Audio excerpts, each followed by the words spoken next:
Bonjour, on peut faire du bricolage sur ses freins le week-end et tomber en rade et se dépanner, c'est pas toujours facile, on peut toujours commander sur internet, mais le week-end c'est quand même plus compliqué. Ici il s'agit d'une tubulure en acier que j'ai essayé de démonter et évidemment c'était rouillé.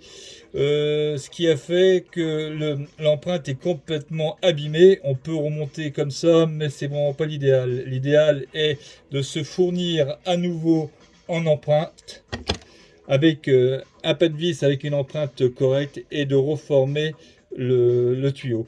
Alors le tuyau, on se fournit en cuivre 4-6, un cuivre pré-cuit et il faut vraiment avoir l'outil de base, à savoir un appareil pour faire des cols, mais en dimension appropriée, puisque ceux du plombier sont beaucoup trop grands, puisqu'ils ne travaillent pas des dimensions si petites.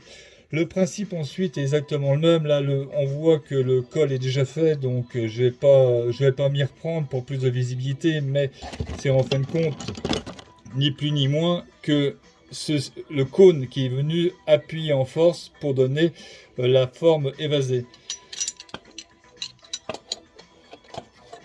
On comprend mieux éventuellement si je remets en place la manipulation qu'il y a à faire. Alors évidemment, le cuivre en temps normal est plus descendu dans l'appareil. Après, c'est une question de hauteur.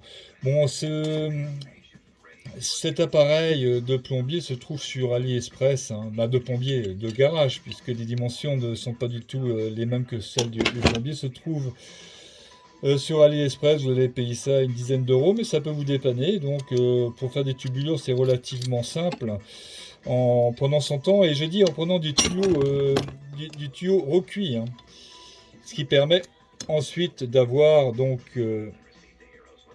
la vis qui vient et qui est bloquée par le col qui va venir lui s'écraser au serrage correctement pour assurer l'étanchéité.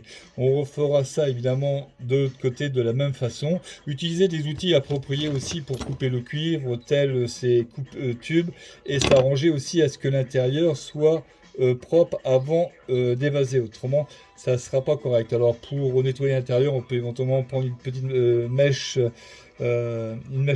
à métaux pour agrandir.